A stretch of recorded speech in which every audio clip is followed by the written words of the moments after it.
देवताओं के राजा इंद्र ने देखा कि युवा तपस्वी त्रिशिरा अत्यंत शक्तिशाली होता जा रहा है, तो उसे भय हुआ कि कहीं वह दानवों का साथ न दे दे, और इसी डर से इंद्र ने उसकी हत्या कर दी। पुत्र की मृत्यु से शोक और क्रोध में डूबे त्रिशिरा के पिता ने प्रतिशोध लेने की ठानी और इंद्र के विनाश के लिए एक भयानक यज्ञ आरंभ किया। त्वष्टा के उस प्रचंड यज्ञ से जन्म लिया एक भयंकर नागअसुर वृत्रासुर। वो कोई साधारण दानव नहीं था, बल्कि स्वयं अग्नि और मंत्रों से रचा गया एक दिव्य विनाशकारी अस्तित्व।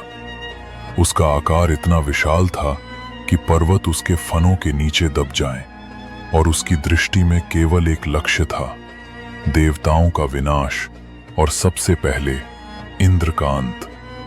वृत्रासुर ने अपने बल से नदियों और समुद्रों का जल रोक लिया। धरती पर पड़ा भीषण अकाल, प्यास से तड़पते प्राणी, सूखी नदियां, मरता हुआ जीवन। कोई भी देवता उस नागअसुर वृत्रासुर को रोक नहीं सका।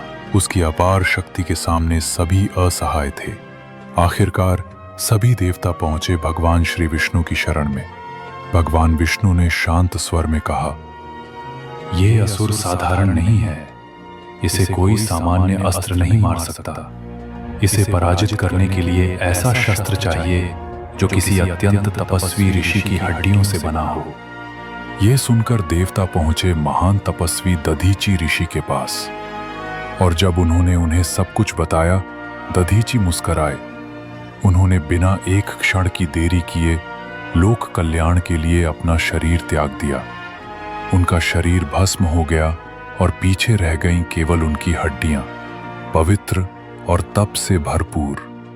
इन्हीं हड्डियों से देवताओं ने रचा वज्र, एक दिव्य शस्त्र। इंद्र अपने हाथ में दिव्य वज्र थामे अपने महान हाथी ऐरावत पर सवार होकर भयावह नाग असुर वृत्रासुर का सामना करने निकले। युद्ध कई दिनों तक चलता रहा, मानो ब्रह्मांड की रचना ही डगमगाने लगी हो।